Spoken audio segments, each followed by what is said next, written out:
లోకం ఎల్లెడెలా క్రిస్మస్ కోలాహలం.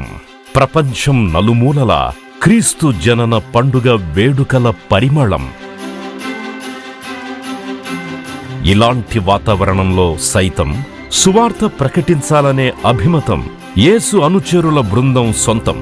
జోషి అన్నగారు నేర్పిన క్రమశిక్షణ మేరకు వారి కుమారుడు భక్త సింగ్ గారు చేపట్టిన సువార్త యాత్ర సర్వదా ప్రశంసనీయం, దేవునికి కాంక్షణీయం.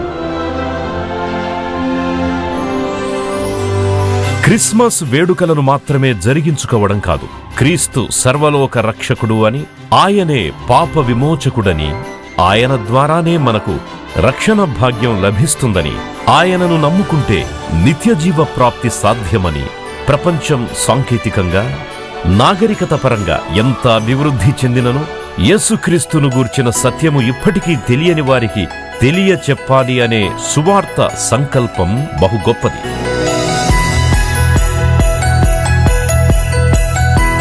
ప్రకాశం జిల్లాలోని అతి మారుమూల గ్రామం గనివానిపాడు. ఎక్కడో దూరంగా విసిరివేయబడ్డట్టున్న ఈ కుగ్రామానికి గతుకుల బాటలో, దుమ్ము ధూళి రేగే మట్టి రూటులో సువార్త ప్రకటించాలనే ఆకాంక్షతో దూరాభారాన్ని సైతం లెక్క చెయ్యక, అందరిలా క్రిస్మస్ సంబరాలలో మునిగిపోక, క్రిస్మస్ ముందరి ఆదివారం ఒక మందిర ప్రారంభోత్సవ కార్యక్రమాన్ని నిర్వహించి అక్కడ వందలాది మంది గ్రామస్తుల మధ్య సువార్త ప్రకటించిన విశిష్ట కార్యక్రమం భక్త సింగ్ గారి ద్వారా జరగడం దైవ సంకల్పం. స్థానిక యేసు అనుచరుల బృందం ప్రత్యేకంగా యేసు అనుచరుల పరిచర్యను ప్రేమించి, వ్యక్తిగతంగా ఏమీ ఆశించకుండా దేవుని నామానికి ఘనత తెచ్చే రీతిలో శ్రమిస్తూ అన్నింటా ముందుండి సహకరిస్తోన్న పులికూరి చైతన్య ఆహ్వానం మేరకు భక్త సింగ్ గారు ఈ ప్రాంతాన్ని దర్శించి అనేక మంది ప్రభువుని ఎరుగని వారి మధ్య సువార్త పరిచర్యను చేపట్టి ప్రభువును గూర్చిన రక్షణా సువార్తను ప్రకటించడం బహు ప్రత్యేకం, సర్వదా ప్రశంసనీయం, దేవునికిది మహిమకరం. మరొక పక్క చిత్తూరు జిల్లా తిరుపతిలో 5 ఏళ్ల క్రితం ప్రారంభించబడ్డ ఒక ఆరాధన మందిరం పునర్నిర్మాణం చేయబడి విశ్వాసులకు ఆరాధనా యోగ్యంగా రూపొందించబడడం, దానిని దేవుని నామములో ప్రతిష్ఠించడం మరొక మహత్తర దైవ కార్యం. ఇలా వివిధ ప్రాంతాలలో యేసు అనుచరుల పరిచర్య దినదిన ప్రవర్ధమానమవుతూ నూతన ఉజ్జీవంతో కొనసాగడం సర్వదా ఆమోదయోగ్యం. ఈ పరిచర్య కొరకు ప్రార్థించండి, ప్రోత్సహించండి, సహకరించండి, విరివిగా దైవాశీస్సులను అందుకోండి. శక్తిహీనులని బలపరిచే దేవుడు, బలావృద్ధిలోకి నడిపించే క్రీస్తు అతి పరిశుద్ధమైన నామాన్ని బట్టి మీ అందరికీ శుభాశీస్సులు. ఎలా ఉన్నారు? బాగున్నారా? మన జీవితంలో అనేక సందర్భాలలో, కుటుంబంలో, వైవాహిక జీవితంలో, వ్యక్తిగత జీవితంలో, పరిచర్యలో కానీ, విశ్వాసంలో కానీ శక్తిహీనులుగా మనం భావిస్తాం. కానీ బలావృద్ధిలోకి నడిపించే దేవుడు ఉన్నారు అనే ఆత్మీయ సత్యంలోకి మనం నడిపింపబడాలి. ఈ సత్యాన్ని ఈ కుటుంబం, మా ప్రియులు, మా ఆప్తులు, మా తల్లిదండ్రుల సమానులైన పిలుకూరి జయకుమార్ గారు మరియు పర్సీబాయ్ గారు, వారి కుమారుడు నా తమ్ముడు చైతన్య, డేవిడ్ సూరజ్ గారు, అదేవిధంగా శిరీష గారు, వారు పొదిలి ప్రకాశం వాత్సవ్యులు, వీరు ఈ సత్యాన్ని గ్రహించి సర్వలోకం తెలుసుకోవాలని వారు వెళ్ళలేకపోయినా వెళ్ళేలాంటి యేసు అనుచరుల పరిచర్యను ప్రోత్సహించిన విధానాన్ని బట్టి దేవుడికి స్తుతులు స్తోత్రాలు చెల్లించుకుంటున్నాం. యేసు అనుచరుల పరిచర్య ఈరోజు మా ఉపవాస ప్రార్థనలు మేము చేశాం. ఈరోజు మేము చేసిన ప్రార్థన అన్నిట్లో కూడా శక్తిహీనులు బలాభివృద్ధిలోకి నడిపింపబడాలని, యేసు అనుచరుల పరిచర్య గత 28 సంవత్సరాలుగా ప్రతి శనివారం రోజంతా ఉపవాస ప్రార్థనలు మేము చేస్తున్నాం. దేవుడు ఇంత గొప్ప రీతిలో యేసు అనుచరుల పరిచర్యను బలపరిచి అనేక మంది ఎవరైతే శక్తిహీనులుగా ఉన్నారో వారిని బలాభివృద్ధిలోకి నడిపించే అవకాశాన్ని దయచేసినందుకు దేవుడికి స్తుతులు స్తోత్రాలు చెల్లించుకుంటూ ఈ యేసు అనుచరుల పరిచర్యను మరొక్కసారి ప్రోత్సహించిన పులుకూరి జయకుమార్ గారు మరియు పెర్సీబాయి గారి కొరకు ప్రత్యేకంగా ప్రార్థిస్తాం. కృపాసత్య సంపూర్ణుడైన దేవ, రత్నవర్ణుడు ధవలవర్ణుడైన మా దేవ, ఈ పరిశుద్ధ పాదాల దగ్గరికి జయకుమార్ అంకుల్ గారిని, పెర్సీబాయి ఆంటీ గారిని తీసుకొని వస్తున్నాం. వారికి ఇచ్చిన 3 బిడ్డలు చైతన్య గారిని, డేవిడ్ సూరజ్ గారిని, శిరీష గారిని మేము మీ పాదాల దగ్గరికి తీసుకొని వస్తున్నాం. బిడ్డల్ని దీవించి ఆశీర్వదించండి. ప్రాముఖ్యంగా నా తమ్ముడు చైతన్య గారి వివాహం కొరకే ప్రత్యేకంగా ప్రార్థిస్తున్నాం తండ్రి. ఆ బిడ్డను మీరు దీవించి ఆశీర్వదించండి. కుటుంబం అంతా మీకు మహిమార్థంగా ఉండులాగున, వారి జీవితాలు ప్రభా మీకు మహిమార్థంగా తీర్చిదిద్దబడులాగున మేము ప్రత్యేకంగా ప్రార్థిస్తున్నాము తండ్రి. అదేవిధంగా ప్రభా చైతన్య చేస్తున్న పరిచర్యలు మీ ఉద్దేశాన్ని, మీ తలంపులని నెరవేర్చి మీకు మహిమార్థంగా చైతన్య ఉండులాగున సహాయపడి, మీకు ఒక బలమైన పాత్రగా బిడ్డ ఉండులాగున మీరు సహాయపడి బలపరచమని మేము బ్రతిమలాడుతున్నాం తండ్రి. ఈ కుటుంబానికి ఈరోజు వాక్యం వింటున్న బిడ్డలకి, వాక్యం విని రక్షణ తీర్మానం తీసుకోబోతున్న బిడ్డలకి మీ ద్వారా ప్రేరేపింపబడి ఇస్తున్న వాగ్దానము, ఆజ్ఞ, సూక్తి తండ్రి, శక్తిహీనులను బలావృద్ధికి కలుగు చేయువాడు ఆయనే. యెషయా గ్రంథం 40:29 ఆజ్ఞ, మచ్చలేని వారై నిర్దోషులై ఉండుటకు ప్రయత్నించుడి. పేతురు గారు రాసిన 2వ పత్రిక 3:14 సూక్తి, కాలమనేది క్షీణించి గడిచిపోయేది మాత్రమే కాదు, అది ముందుకు సాగుతున్న ప్రతి అడుగులో మన హృదయంపై తన ముద్ర చెక్కకుండా ముందుకి కదలదు. Time isn't just a fleeting thing. It never moves forward without engraving its marks upon the heart. అవును తండ్రి, ఈ జీవితం ఈరోజు మేము కొనసాగించగలుగుతున్నాము అని అంటే మీ ముద్ర మా జీవితాల్లో ప్రతి క్షణం మీరు వేస్తున్నారు కాబట్టే మేము ముందు కొనసాగగలుగుతున్నాం. కాబట్టి ప్రభువా, ఎవరైతే ఈరోజు సజీవులుగా ఉన్నారు, మీ విలువ తెలుసుకొని మీ కొరకు జీవించే అనుభవంలోకి వారిని నడిపించండి. ఈ వాక్యం వింటున్న ప్రతి బిడ్డ ఈ ఆజ్ఞానుసారంగా ఈ వాగ్దానాన్ని స్వతంత్రించుకుని ఆత్మీయ అనుభవంలోకి నడిపించి బలపరిచి దీవించుమని యేసు నామమున అడిగి వేడుకున్నాం తండ్రి, ఆమేన్. హల్లెలూయా. ప్రార్థన చేసుకుందాం.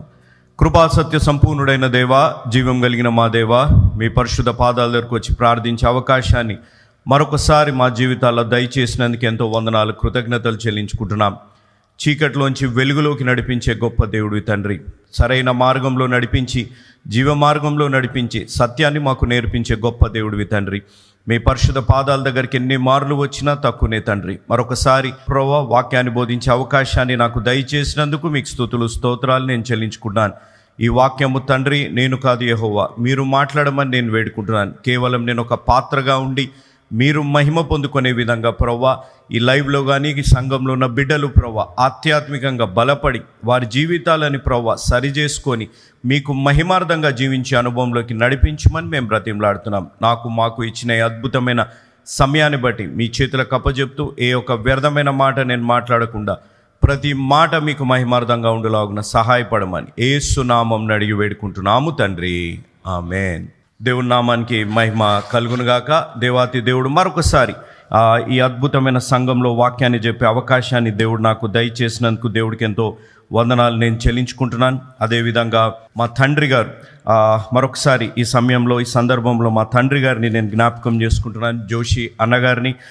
వారి జీవితం నన్ను ఎంతగానో ప్రేరేపించింది. వారి వాక్య పరిచర్య కంటే వారి జీవితం ద్వారా నేను ప్రేరేపింపబడి ఈరోజు నేను సేవలో రావడం జరిగింది. కాబట్టి దేవుడికి ఎంతో వందనాలు నేను చెల్లించుకుంటున్నాను. ఈరోజు వాక్యము మెన్స్ ఫెలోషిప్లో వాక్యం చెప్పే అవకాశాన్ని దేవుడు దయచేసినందుకు ఎంతో వందనాలు చెల్లించుకున్నాను. నన్ను అంకుల్ గారు అడిగారు, మెన్స్ ఫెలోషిప్ వాక్యము ఏమి చెప్తారు అని అడిగినప్పుడు నేను దేవుడిని అడిగినప్పుడు దేవుడు నాకు యోహాను సువార్త 4:46 మన ముందు పెట్టుకుంటే నేను క్లుప్తంగా 4 పాయింట్లు నేను చెప్తాను. క్లుప్తంగా 4 పాయింట్లు చెప్తాను. కాబట్టి ఈ రోజుల్లో నేను నేను గమనించినప్పుడు, మెన్నుని ఎక్కువగా చూసినప్పుడు వారిలో సహనము చాలా తక్కువగా అయిపోవడము, లేకపోతే అహము ఎక్కువగా పెరిగిపోవడం, కోపం ఎక్కువగా పెరిగిపోవడము అనేది నేను గమనిస్తూ వస్తున్నాను. ఎందుకనగా మేము టీవీలో ప్రతిరోజు మాట్లాడుతూ ఉంటాం. ఎవ్రీ డే ఈవినింగ్ 7:30కి ఆరాధన ఛానల్లో ఎవ్రీ డే మా ప్రోగ్రాం వస్తుంది. కాబట్టి మాకు ఫోన్స్ వచ్చినప్పుడు, మాతో ఎవరైనా సంభాషించినప్పుడు ఎక్కువ మంది స్త్రీలే ఉంటారు. 90% స్త్రీలే ఉంటారు. ఒక 10% మాత్రమే పురుషులు ఉంటారు. వై? ఎందుకు ఈ విధమైన పరిస్థితులు ఉన్నాయి, ఎందుకు మన జీవితంలో ఈ విధంగా ఉంది అనేది నేను ఎక్కువగా ఆలోచించినప్పుడు, నేను లాస్ట్ టైము చర్చ్లో నేను చెప్పినట్టు దేవుడు మొట్టమొదటిగా వాక్యాన్ని ఆదాం గారికి దేవుడు చెప్పారు.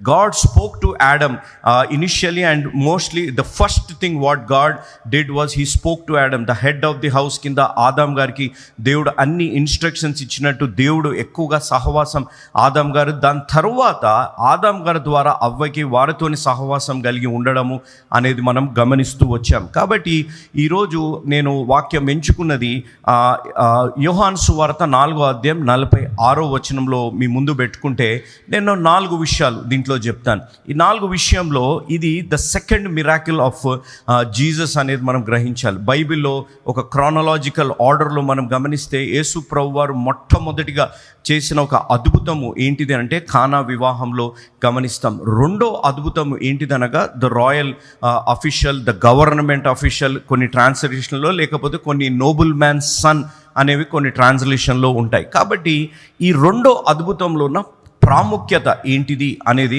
మనం గ్రహించాలి. ఈ రెండో అద్భుతంలో మనం గమనిస్తే ఒక గవర్నమెంట్ అఫీషియల్, ఒక ఇన్ఫ్లుయెన్షియల్ మ్యాన్, దేవుడి గురించి ఎక్కువగా తెలియని వ్యక్తి కానీ, లేకపోతే ఏవి కూడా అతను గ్రహించలేని పరిస్థితులు కానీ ఆయన జీవితంలో గమనిస్తే యేసయ్య దగ్గరికి వచ్చినట్టు మనం ఇక్కడ గమనించగలుగుతాం. హీ కేమ్ టు జీసస్ అనే మాట మనం గమనించగలం. యాజ్ ఎ మ్యాన్, లేకపోతే as a father, as a husband, as a man he came to Jesus Christ అనేది మనం గమనించాలి. Why did he come? ఎందుకు ఆయన యేసయ్య దగ్గరికి వచ్చారు? తన కుమారుడికి అనారోగ్యాన్ని ఉండడం బట్టి ఆయన యేసయ్య దగ్గరికి వచ్చారు అనేది గమనించాలి. ఈ రాయల్ అఫీషియల్ ఎవరు అనేది మనం గ్రహిస్తే కొంతమంది బైబిల్ జ్ఞానులు కానీ, కొంతమంది థియోలాజియన్స్ కానీ అనే మాట ఏంటిదనగా, లూకాసు వార్త 8వ అధ్యాయం 3వ వచనంలో ఉన్న ఒక హేరోద్కి సంబంధించిన వ్యక్తి, అక్కడ రాయబడ్డ మాట జొహాన్నా గారి ఆ భర్త చూజా అనే వ్యక్తి ఇతను అని కొంతమంది అంటూ ఉంటారు. కాబట్టి ఇక్కడ మనం గ్రహిస్తే ఒక రాయల్ అఫీషియల్, ఒక ఇన్ఫ్లుయెన్షియల్ మ్యాన్, లేకపోతే ఆయనకి ఎంతో పలుకుబడి ఉంది, ఆయన దగ్గర ఎంతోమంది ఆ పనివారు ఉంటుండొచ్చు, ఇవన్నీ ఉంటుండొచ్చు. ఇవన్నీ ఉన్నప్పటికీ ఆయన యేసయ్య దగ్గరికి వచ్చారు అనే మాట మనం గ్రహించాలి. He had lot of anxiety. ఆయన కుటుంబంలో ఎంతో శ్రమ ఉంది, ఆయన కుటుంబంలో ఎంతో ఆందోళన ఉంది, ఆ కుటుంబంలో ఎంతో దుఃఖం ఉంది. ఇలాంటి పరిస్థితుల్లో ఆయన కపెర్నహూం నుంచి కానాకు వచ్చినట్టు మనము గమనించగలుగుతాం. కపెర్నహూం నుంచి కానాకి మనం గమనిస్తే సుమారుగా 20 మైళ్ళ దూరం. ఆయన 20 మైళ్ళ దూరం ప్రయాణించి యేసయ్య దగ్గరికి రావడం గొప్పతనం కాదు, కానీ socially he travelled from Capernaum to Cana అనేది చాలా ప్రాముఖ్యమైనది. ఎందుకంటే ఆయన ఒక రాయల్ అఫీషియల్, ఒక గవర్నమెంట్ దాంట్లో ఉన్నాడు. హేరోదు ఆ రాజ్యంలో ఆయన ఒక ఉన్నత స్థాయిలో ఒక పని చేస్తూ ఉన్నాడు. అలాంటి పరిస్థితుల్లో ఆయన ఏ అహాన్ని పెట్టుకోకుండా ఆయన జీవితంలో ఆయనను తగ్గించుకొని ఆయన అంత దూరము యేసయ్య దగ్గరికి రావడము అనేది గమనించాలి. ద ఫస్ట్ పాయింట్, మన జీవితాల్లో విశ్వాసము అనేది మన జీవితాల్లో ఉన్నప్పుడు we should always pursue God అనేది గమనించాలి. ఫేత్ పర్స్యూస్ జీసస్ అనేది మన జీవితాల్లో గ్రహించాలి. మనందరిలో విశ్వాసం ఉంది, మనందరిలో విశ్వాసం ఉంటుంది. మనం అందరం రక్షణ పొందిన వారంగానే ఉంటాం, మనం అందరం బాప్తిజం తీసుకున్నాం, మనం అందరం సండే చర్చ్కి వస్తుంటాం, అన్నీ చేస్తూ ఉంటాము. కానీ మన విశ్వాసంలో మనం యేసయ్య దగ్గరికి ఎంతమంది మనం వస్తున్నాము అనేది మనం గ్రహించాలి. మన జీవితాల్లో మన విశ్వాసంలో యేసయ్య దగ్గరికి రావడము అనేది చాలా ప్రాముఖ్యత అనేది గ్రహించాలి. Socially he travel. ఇక్కడ ఉన్నవారు చాలామంది జీవితాల్లో వీఆర్ ఇన్ఫ్లుయెన్షియల్ పీపుల్, లేకపోతే మన జీవితాల్లో డబ్బు ఉంది, మన జీవితాల్లో చదువు ఉంది, మనం ఒక ఉన్నత స్థాయిలో ఉన్నవారం ఉన్నాం, మనకు అనేక మంది మన జీవితాల్లో తెలిసిన వారంగా మన జీవితాల్లో ఉంటుండొచ్చు. కానీ ఎంతమంది యేసయ్య దగ్గరికి తనను తాను తగ్గించుకొని దేవుడి దగ్గరికి వస్తున్నారు అనేది మన జీవితాల్లో గ్రహించాలి. ఇక్కడ మనం గమనిస్తే 46, 47 వచనంలో హీ కేమ్ టు జీసస్ అనేది గమనించాలి. చాలామంది పురుషులుగా మన జీవితాల్లో మనం ఎందుకు సంఘానికి వస్తామనంటే ఒక అటెండెన్స్ లాగా వస్తాం, లేకపోతే ఒక ప్రీ కన్సీవ్డ్ నోషన్లో మనం వస్తాం. ఒక ప్రీ కన్సీవ్డ్ నోషన్ ఏంటిదంటే మనం వచ్చాము, ప్రార్థన చేసాము, ఒక అద్భుతం జరగాలి, మనం వెళ్ళిపోవాలి అనే ఆలోచనలోనే మనం ఉంటాం. కానీ మన జీవితాల్లో యేసయ్య దగ్గరికి వచ్చినప్పుడు మనల్ని మనం తగ్గించుకొని రావాలి అనేది మన జీవితాల్లో గ్రహించాలి. ఎంతోమంది ఇక్కడ మన లైఫ్లో గమనిస్తే మనము ఒక రాయల్ అఫీషియల్ లాగా మనల్ని మనం తగ్గించుకొని వస్తున్నాం. He tried everything in the world. ఆయన దగ్గరున్న అధికారంలో ఆయన కుమారుడికి బాలేని సందర్భంలో ఆయన అనేక మంది వైద్యుల దగ్గరికి కానీ, మాంత్రికుల దగ్గర కానీ, పలానా అన్నిటి దగ్గరికి కానీ వెళ్ళి ఉండొచ్చు. కానీ he chose to come to Jesus. వాళ్ళందరూ ఆయన ఇంటికి వచ్చి అలా కుమారుడిని గ్రహించి ఆయన కుమారుడి దగ్గరికి వచ్చి ఉండొచ్చు. కానీ ఒక రాయల్ అఫీషియల్ మన జీవితాల్లో గ్రహించాలి, ఆయనే యేసయ్య దగ్గరకు వచ్చినట్టు మనం గ్రహించగలుగుతాం. ఫేత్ పర్స్యూస్ జీసస్ అనేది మనం గమనించాలి. ఎంతమంది ఈరోజు మనం ఉన్నవారం మన జీవితాల్లో ఆలోచించాలి. మనం ఒక నామినల్గా లేకపోతే ఒక క్రైస్తవ జన్మ తీసుకున్నాం, క్రైస్తవ కుటుంబాలలో మనం ఉన్నాము కాబట్టి మనం సంఘానికి రావాలి అనే ఆలోచనలో మనం జీవిస్తున్నాం, లేకపోతే విశ్వాసంతో మనం యేసయ్య దగ్గరికి వస్తున్నాము అనేది ఆలోచించాలి. మనం బట్టి కొట్టాం, మాకు కూడా చిన్నప్పుడు నేర్పించారు, వినుట వలన విశ్వాసం కలుగుతుంది. Yes, faith comes by hearing and that to the good news of Jesus. వినుట వల్ల విశ్వాసం కలుగుతుంది, అది కూడా దేవుని యొక్క స్వార్థను బట్టి కలుగుతుంది. ఇతను కూడా విన్నాడు. యేసయ్య పెద్ద అద్భుతాలు చేయలేదు, యేసయ్య పెద్ద ఆశ్చర్యకార్యాలు చేయలేదు. ఆ యేసయ్య కానా వివాహంలో చేసిన ఒకే ఒక అద్భుతం అక్కడ విస్తరించి ఉండొచ్చు. యేసయ్య అని ఒక ఆయన ఉన్నాడండి, కానా వివాహంలో ఇది చేశాడు, ఆయన బోధలు చాలా అద్భుతంగా ఉంటాయని చెప్పి ఆయన కపెర్నహూము వరకు అది వెళ్ళి ఉండొచ్చు, అక్కడ వినుండొచ్చు. కానీ ఆయన ఎంచుకున్నది యేసయ్య దగ్గరికి రావడాన్ని ఆయనది ఎంచుకున్నాడు. ఆయన నమ్మి హీ పర్స్యూడ్ జీసస్ అనేది విశ్వాసంతో యేసయ్య దగ్గరకు వచ్చాడు అనేది మన జీవితాల్లో గ్రహించాలి. ఈరోజు మన జీవితాల్లో ఒక్కసారి మనం ప్రశ్న వేసుకో, ఎంతమంది విశ్వాసంతో యేసయ్య దగ్గరకు వస్తున్నాం? మన విశ్వాస జీవితాన్ని అంతా భార్యలకి, బిడ్డలకి, లేకపోతే మన కుటుంబంలో ఉన్న సభ్యులకి మనం ఇస్తున్నామా? మనము పురుషులుగా నాయకత్వాన్ని తీసుకొని యేసయ్య దగ్గరికి మనం వస్తున్నామా అనేది ఆలోచించాలి. ఒక సర్వే చేస్తే 84% మంది కుటుంబంలో ఉన్న తండ్రులు లేకపోతే భర్తలు సంఘానికి వస్తే వారి కుటుంబము దేవుడికి మహిమార్థంగా ఉండే విధంగా దేవుడు ఆశీర్వదించాడు. 84% of men who attend the church with their family are blessed and they brought glory to God అని. కాబట్టి ఈరోజు మన జీవితాల్లో పురుషులుగా మనల్ని ప్రశ్నించుకోవాలి. మన జీవితాల్లో ఆఫీస్ ఉంది, ఎస్, పిల్లలు స్కూల్కి వెళ్ళాలి, మనకు బాధ్యతలు ఉన్నాయి, మనం ఆఫీస్లో అటెండ్ కావాలి, మన ఉద్యోగాలు ఉన్నాయి, మన వ్యాపారాలు ఉన్నాయి, అన్నీ ఉన్నా కూడా ఈ మెన్స్ ఫెలోషిప్ అరేంజ్ చేసింది ఎవరి కోసం? ఒకసారి ఆలోచించండి. ఈ మెన్స్ ఫెలోషిప్ అరేంజ్ చేసింది పురుషులు ఇంకా బలంగా ఉండాలి, పురుషులు ఇంకా ఆధ్యాత్మికంగా జీవించాలి, పురుషులు ఇంకా వారి కుటుంబాన్ని దేవుడికి సమీపంగా నడిపియాలి అనేది మనం గ్రహించాలి. మనం హీబ్రూ పత్రిక 11వ అధ్యాయంలో గమనిస్తే దాన్ని ద హాల్ ఆఫ్ ఫెయిత్ అని అంటారు. ద హాల్ ఆఫ్ ఫెయిత్ అనగా విశ్వాస వీరుల జాబితా గురించి చదివినప్పుడు అనేక మంది పురుషుల గురించి ఉంది, 2 స్త్రీల గురించి మెన్షన్ చేయబడింది. ఆ బైబిల్ ఆ హాల్ ఆఫ్ ఫెయిత్లో 2 స్త్రీలు పేరు పెట్టి మెన్షన్ చేయబడింది. ఏంటిదంటే ఒకటి సారా, ఒకటి రాహాబు అనే 2 పేర్లు. కానీ మిగతావన్నీ గమనిస్తే పురుషులు ఎంత గొప్పగా విశ్వాసంగా వారు జీవించారు, పురుషులు ఎంత గొప్పగా ప్రభావితం చేశారు. ఈరోజు మనం వాక్యం చెప్పాలి అని అన్నప్పుడు అనేక విశ్వాస వీరులో అనేక మంది పురుషుల గురించి మనం ఎక్కువగా మాట్లాడుకుంటాం. కానీ ఈరోజు మన కుటుంబంలో మన జీవితాన్ని బట్టి ఎంతమంది ప్రభావితం అవుతున్నారు, మన జీవితాన్ని బట్టి ఎంతమంది విశ్వాసంలో మన కుటుంబంలో ఉన్నవారు ప్రాముఖ్యంగా బలపడుతున్నారు అనేది ఆలోచించాలి. వి సోషలీ డోంట్ ట్రావెల్. మనం చర్చిలో మోకరించాలి, లేకపోతే ఆదివారం ఇక్కడ ఫాస్టింగ్ ప్రేయర్ ఫస్ట్ సండేలో వచ్చినప్పుడు ఎంతమంది పురుషులుగా మన కొరకు, మన కుటుంబం కొరకు మనం వచ్చి మోకరిస్తున్నాం, మనం ప్రార్థిస్తున్నాం అనేది ఒక్కసారి ఆలోచించాలి. ఆయన government official, he is a royal official, హేరోదు రాజ్యంలో ఆయనకు ఉన్నత స్థాయిలో ఉన్న వ్యక్తి, but he came to Jesus అనేది మన జీవితాల్లో గ్రహించాలి. ఈరోజు వీ నీడ్ టు థింక్. ఈరోజు క్రైస్తవ సమాజంలో ఉన్న పురుషులు, ఈ సంఘంలో ఉన్న పురుషులు మనమందరం ఆలోచించాలి.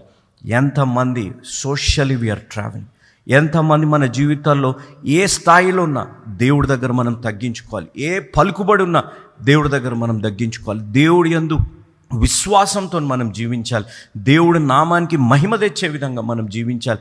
మన విశ్వాసం, మన ప్రార్థనను బట్టి మన కుటుంబంలో అద్భుతాలు జరగాలనే అంత గొప్ప విశ్వాసంతో ఎంతమంది మనం జీవిస్తున్నాము అనేది ఆలోచించాలి. When God told me speak about this royal official, ఈ నోబుల్ మ్యాన్ గురించి మీరు మాట్లాడనట్టు ఐ వాజ్ వండర్డ్. ఎంత గొప్ప రెండో అద్భుతం బైబిల్లో యేసయ్య చేసిన రెండో అద్భుతం, ఒక అన్యుడైన ఆయన జీవితంలో ఏమి గొప్ప క్రియలు చేసినట్టు లేకపోతే గొప్ప విశ్వాసం ఉన్నట్టు ఆయన జీవితంలో ఏం లేదు. ఆయన యేసయ్యను నమ్మే అవసరం కూడా ఆయన జీవితంలో లేదు. కానీ he chose the first point. మన విశ్వాసులుగా మనం జీవిస్తున్నాం, దేవుణ్ణి నమ్మిన వారంగా జీవిస్తున్నామంటే we should always pursue Jesus అనేది మన జీవితాల్లో గ్రహించాలి. మనం అన్నీ ట్రై చేస్తాం. మనం ఎప్పుడైతే నిరాశలో ఉంటాం, ఎప్పుడైతే నిస్పృహలో ఉంటాం, we start questioning God, especially the men in the house. Especially మనం దేవుణ్ణి ఎంత లాస్ట్ కేటగిరీలో పెడతాము అని అంటే మన లైఫ్లో మనము దేవుడి దగ్గరికి రావడానికి కూడా ఇష్టపడకుండా మనం జీవిస్తూ ఉంటాం. ఇంత దారుణమైన పరిస్థితుల్లో పురుషులు ఎందుకున్నారు? ఆలోచించాలి. ఎందుకంటే సాతానుడు చేసేది పురుషుడు దేవుడి సంఘానికి రాకుండా ఉండడానికే సాతానుడు చేస్తాడు. ఎప్పుడైతే పురుషుడు దేవుడి వాక్యాన్ని తెలుసుకుంటాడో, ఎప్పుడైతే పురుషుడు దేవుడి వాక్యంలో బలపడతాడో, సాతానుడు ఓడిపోతాడు మన కుటుంబాలలో అనేది మనం గ్రహించాలి. అంత బలమైన జీవితాన్ని, అంత విశ్వాసాన్ని, అంత శక్తిని దేవుడు మన జీవితాలు మనకు అనుగ్రహించినప్పుడు we always choose to be far from God. మనం ఎప్పుడు కూడా మన జీవితాల్లో బాధ్యతలని, సాకులు చెప్పుకుంటూ, మన జీవితాల్లో వ్యాపారాలని, మన జీవితాలు ఈ పని ఉంది ఆ పని ఉందని చెప్పి మనం దేవుడి నుంచి దూరం అవ్వడానికైనా ఇష్టపడుతుంటాం, కానీ దేవుడికి దగ్గర అవ్వడానికి ఎంతమంది మనం ఇష్టపడుతున్నాం అనేది ఆలోచించాం. The first point, faith pursues. రెండోది మనం గమనిస్తే అదే యోహాను సువార్త 4వ అధ్యాయం 47వ వచనం. When he heard that Jesus had come from Judea to Galilee, he went and begged Jesus. He begged Jesus to come to Capernaum to heal his son who was about to die. Jesus asked, "Will you never believe in me unless you see a miraculous signs and wonders?" The official pleaded అనే మాట రాయబడి. The official pleaded అనే మాట ఇక్కడ రాయబడి. 2 things. Government official. ఆ government official ఒక noble man, ఒక రాయల్ దానికి చెందిన వ్యక్తి. He's begging and he's pleading. రెండోది మనకు గుర్తుపెట్టుకోవాలి, when you come to God, when you pursue God, you should be persistent. విశ్వాసంలో ఫెయిత్ పర్సిస్ అనేది మన జీవితాల్లో గ్రహించాలి. ఆయన యేసయ్య గురించి విన్నాడు, వినుట వల్ల విశ్వాసం కలిగింది. యేసయ్య దగ్గరకు వచ్చాడు. యేసయ్య దగ్గరకు వచ్చినప్పుడు యేసయ్య వస్తానని చెప్పలేదు. మీరు అద్భుతాలు ఆశ్చర్యకారాలు చేస్తే కానీ నమ్మరా అని చెప్పి అన్నప్పుడు first he begged, second he pleaded, దేవా రండి మా దగ్గరికి అని. ఈరోజు నా జీవితంలో మనం ఆలోచించాలి, మన విశ్వాస జీవితంలో పర్సిస్టెన్స్, పట్టుదలతో మనం జీవిస్తున్నాం. మన జీవితాల్లో ఆటంకాలు వస్తాయి, మన జీవితాల్లో శోధనలు వస్తాయి, మన జీవితాల్లో ఎన్నో కష్టాలు వస్తాయి, మన జీవితాల్లో ఎంతో మెంటల్ హెల్త్ ప్రాబ్లమ్స్ మన జీవితాల్లో ఉన్నాయి. మన కోపం తొందరగా వస్తుంది, అహంతో మనం దేవుడి నుంచి దూరమయ్యే పరిస్థితులు ఉంటాయి. మన ఫీలింగ్స్ని బట్టి మన విశ్వాస జీవితం ఉండకూడదు. ఇది ఒక్క మాట చాలా ప్రాముఖ్యంగా. Hour feeling should not guide faith, our faith should guide our feelings అనేది గ్రహించాలి. కాబట్టి మన ఫీలింగ్స్ని బట్టి, మూడుని బట్టి మన విశ్వాసం ఉంటుంది. చర్చ్కి రావాలా, బైబిల్ చదవాలా, లేకపోతే ఎలా ఉండాలి, ఎలా ఉండకూడదు అనేది మన ఫీలింగ్స్ని బట్టి. No, faith always persist. Faith విశ్వాసంలో పట్టుదలతో మనం జీవించాలి. ఈయన ఒక గవర్నమెంట్ అఫీషియల్. యేసయ్య దగ్గరికి అప్పటికే ఒకటే అద్భుతం చేసిన యేసయ్య ఆ యేసయ్య దగ్గరకు వచ్చి ఆయన అడుగుతున్నాడు. హీ వాజ్ లిటరలీ బెగ్గింగ్, మా దగ్గరికి రండి, నా కుమారుడు చనిపోయే పరిస్థితుల్లో ఉన్నాడు, మా దగ్గరికి రండి అనే పరిస్థితుల్లో ఉన్నప్పుడు యేసయ్య వస్తానని చెప్పలేదు. అద్భుతాలు చూస్తారు కదా, నేను రారా అని అన్నప్పుడు హీ అగైన్ ప్లీడెడ్. అంత పట్టుదల మన జీవితాల్లో ఉందా? యేసయ్యని నమ్ముకుంటే ఏదో అద్భుతం జరుగుతుంది, ఆశ్చర్యకార్యం జరిగిపోతాయి, కాబట్టి అడిగిందంతా వచ్చేస్తుంది, వెంటనే వచ్చేస్తాయి అనే ఆలోచనలు మన జీవితాల్లో అడగకూడదు. God will some time delay. గుర్తుపెట్టుకోవాలి, దేవుడు కొన్ని మార్లు ఆలస్యం చేస్తారు. ఎందుకంటే మన విశ్వాసంలో ఎంత పట్టుదల ఉంది, మన విశ్వాసంలో ఎంత పట్టుదలతో మనం జీవిస్తున్నాం, ఎంత బలంగా మనం జీవిస్తున్నాము అనేది మన జీవితాల్లో ఆలోచించాలి. ప్రైజ్ లార్డ్ అమ్మా. కానీ ఏంటి ఇంత ఆవేశంగా ఉన్నావు? ప్రైజ్ లార్డ్ బాగానే చెప్పావు, కానీ బైబిల్ పరిశుద్ధ గ్రంథం అని కదా, అందరు భూత గ్రంథం అని అంటున్నారన్న. భూత గ్రంథం అని ఎందుకు అంటున్నారు తెలుసా అమ్మా నీకు? పరమగీత పుస్తకం వల్ల అంటున్నారు. కరెక్టే అమ్మా అంటున్నారు. నువ్వు చదివావా పరమగీతం? లేదన్నా. పూతు గ్రంథము అని అంటున్నారు. మగవాళ్ళు కూడా చదవలేరు అని అంటున్నారు. విమర్శకి ప్రతి విమర్శ ఇస్తే మనం యేసు అనుచరులం కాదు. కాబట్టి యేసు అనుచరులుగా జీవిస్తున్న మనము ముందుగా వాక్య జ్ఞానాన్ని సంపాదిస్తే దేవుడి ప్రేమ ఎంత గొప్పదో మనకు తెలుస్తుంది. కాబట్టి యేసు అనుచరులుగా ఈ పరమగీత ధ్యానాలు చదవకుండా దాని మీద కోపం తెచ్చేసుకొని విమర్శకి ప్రతి విమర్శ చేయడానికి ముందుగా పరమగీత ధ్యానాల విషయంలో యేసు అనుచరులుగా ఒక పరిష్కారంతో వచ్చాం. ఒక అద్భుతమైన పరిష్కారం, అదేంటో తెలుసా? సర్ప్రైజ్. పరమగీత వచనం వెంబడి వచ్చిన ధ్యానాలు. ఎవరైతే భూత పుస్తకం అని దీన్ని అంటున్నారో వారికి ఏదో మేము జవాబు చెప్పేసేయాలని కాదు, కానీ వారు భూత పుస్తకం అంటున్నారు. ఎందుకు? తమ్ముడు గారు చెప్పిన రీతిగా చదవలేదు కాబట్టి వారు చదివి అర్థం చేసుకోవాలి. ఈ పరమగీత ధ్యానంలో ఉన్న అద్భుతమైన ఆధ్యాత్మిక సత్యాలు నాన్నగారు రాసి స్వహస్తాలతో రాసిన ఈ పుస్తకాన్ని మీరు తీసి చదువుడు ద్వారా ఎవరైతే భూత పుస్తకం అంటున్నారో వారికి కనులు తెరుచుకునే రీతిగా నాన్నగారు రాశారు.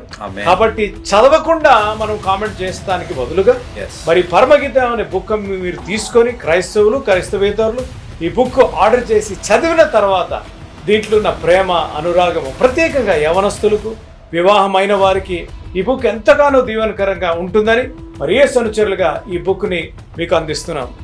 కేవలం ఈ బుక్ 4 అధ్యాయులే 370 పేజీలు వచ్చింది. కాబట్టి యవనస్తులైన, పెళ్ళైన వారైనా, వృద్ధులైన ఈ బుక్ చదవండి. దీంట్లో ఉన్న మాధుర్యాన్ని తెలుసుకోండి. విమర్శకి ప్రతి విమర్శ కాకుండా కేవలం దేవుని ప్రేమ ఎంత గొప్పగా వివరింపబడ్డది పరమగీతంలో అనేది మీరు తెలుసుకోండి. ప్రాముఖ్యంగా సేవకులుగా, విశ్వాసులుగా మీరు ఈ బుక్ తెప్పించుకోవాలి అనేది మా మనవి. ఈ బుక్ ఖరీదు ఎంత అనే వివరాలు కిందున్న ఫోన్ నెంబర్లకు మీరు ఫోన్ చేసి కనుక్కోండి. ప్రేమ అనే దాని మీద 12 నెలలు సంపూర్ణంగా ఉండేటట్టు ప్రేమ అనే క్యాలెండర్ మీద వేసాం. కాబట్టి విమర్శల కంటే ప్రేమ మీద, వివాహాన్ని కట్టుకునే దాని మీద ఎక్కువగా మనం కేంద్రితం అయితే మంచిది. తమ్ముడు, అయితే నువ్వు చెప్పిన దానికి ఇప్పుడు క్రిస్మస్ వచ్చేస్తుంది. ఎలాగన్నా క్రిస్మస్ గిఫ్ట్ కింద, న్యూ ఇయర్ గిఫ్ట్ కింద పరమగీత బుక్, క్యాలెండర్ మనం ఇవ్వచ్చు అనమాట. డెఫినెట్గా భార్య భర్తకి ఇవ్వచ్చు, భర్త భార్యకి ఇవ్వచ్చు. ఇద్దరు కలిసి చదివితే వివాహము తప్పనిసరిగా కట్టబడుతుంది. మీ తోబుట్టులు కూడా ఈ బుక్ ఇవ్వచ్చు. క్రైస్తవేతరులకి ఎవరికైనా దేవుని ప్రేమ చెప్పడానికి అనయ్య ఈ బుక్ వస్తుంది. వండర్ఫుల్. సో మొట్టమొదటిగా చెల్లి ఎంత ఆవేశంతో వచ్చి ప్రశ్న అడిగింది కాబట్టి ఈ బుక్ని అన్నదమ్ములముగా మరి చెల్లికి ప్రజెంట్ చేద్దాం. చెల్లి చదివి దీంట్లో ఉన్న ప్రేమ, అనురాగం తెలుసుకోవాలని మా ప్రార్థన. థ్యాంక్ యూ అన్న. తమ్ముళ్ళు, చెల్లెళ్ళు ప్రత్యేకంగా జాగ్రత్తగా ఉన్నాడు. ఈ బుక్ స్టాక్ ఉన్నంత వరకు లోపల మీరు ఆర్డర్ చేసేసుకోవాలి. ఎందుకంటే ఎంతో ఫాస్ట్గా పోతుంది ఇది. ఈ పరమగీత ధ్యానాలు కాబట్టి స్టాక్ ఉన్నప్పుడే ఆర్డర్ చేసుకోండి. ఇమ్మీడియట్గా ఈ నెంబర్స్కి కాల్ చేసి మీ కాపీని మీరు ఆర్డర్ చేసుకోండి. ఎప్పుడైతే వాక్యాన్ని మీరు బోధిస్తారో వివాహాలు కట్టబడతాయి, కుటుంబాలలో ప్రేమ వస్తుంది. క్రైస్తవేతరులకి మీరు జవాబిచ్చే ఆత్మీయ స్థితిలో ఉంటారు. కాబట్టి అన్నయ్య గారు చెప్పినట్టు స్టాక్ కాకమునిపే తెప్పించుకోండి. చెల్లెమా, నువ్వు కూడా మీ చుట్టాలకు, వాళ్ళకి చెప్పండి. నువ్వు నీ భర్త ఇద్దరు కలిసి బుక్ చదవండి. దేవుడు మీ వివాహ జీవితాన్ని కట్టునుగాక, నీ కోపాన్ని తగ్గించునుగాక. Praise the Lord. మీ ముందుకు రావడానికి ఒక ప్రాముఖ్యమైన కారణం, మేము ఈ టీవీ పరిచర్యని ఎందుకు ప్రారంభించాం. ప్రాముఖ్యంగా తండ్రి అయిన నాన్నగారు, కీర్తిశేషులైన నాన్నగారు జోష్ అన్న గారు ఎందుకు ప్రారంభించారు అనేది వారి మాటల్లోనే విందాం. ఈ కార్యక్రమాన్ని నిర్వహించడానికి నేను ఎంతో ధైర్యం చేశాను అనే విషయాన్ని జ్ఞాపకం చేస్తున్నాను. డబ్బుండి కార్యక్రమాన్ని ప్రారంభించలేదు. నన్ను రక్షించి ఇంతవరకు పిలిచిన ప్రభు ఉన్నారు అని, తదుపరి విశ్వాసులైన మీరు ఉన్నారు అనే ధైర్యంతో ఈ కార్యక్రమాన్ని కొనసాగిస్తున్నాం. విన్నారు కదా, నాన్నగారు ఏ ధైర్యమైతే వారు చేసి టీవీ కార్యక్రమాలని ప్రారంభించారు. మన రక్షకుడైన యేసు ఉన్నారని, విశ్వాసులైన మీరు ఉన్నారనే ధైర్యంతోనే ఈ టీవీ కార్యక్రమాలని మేము కొనసాగిస్తున్నాం గత సంవత్సరాలుగా. ఇక ముందు కూడా మేము కొనసాగించాలి అని అంటే మీలో విశ్వాసులైన మీరు, ప్రేరేపింపబడ్డవారు మీరు, వచనం వెంబడి వచ్చిన ధ్యానాలు జోషన్న గారివి, పాయింట్ వైజ్ ధ్యానాలు జాన్ స్పర్జన్ గారివి, హీరోస్ ఆఫ్ ది బైబిల్ అనే సిరీస్ ధ్యానాలు భక్త్ సింగ్ నావి కొనసాగేటట్టు మీరు ప్రేరేపింపబడితే, మీరు సహాయం చేసి మీరు నేరుగా నాతోని మాట్లాడవచ్చు. నాతో మాట్లాడి మాకు సహాయం చేయాలనేది నా మనవి. కాబట్టి మీరందరూ ఏ భారమైతే, సేవా భారమైతే నాన్నగారు గత 40 సంవత్సరాలుగా ముందుకు కొనసాగించారు, ఇప్పుడు యవనస్తులమైన మా అన్నగారు జాన్ స్పర్జన్ గారు మాపై ఉంది. కాబట్టి మీరు కూడా ఏ విధంగా నాన్నగారిని అయితే ప్రోత్సహించారు, నాన్నగారిని ఆదరించారు, మమ్మల్ని కూడా ఆ విధంగానే ప్రోత్సహించి ఆదరిస్తారని నమ్ముచు సెలవు తీసుకుంటున్నాను. దేవుడు మిమ్మల్ని దీవించి ఆశీర్వదించునుగాక. ఆమేన్.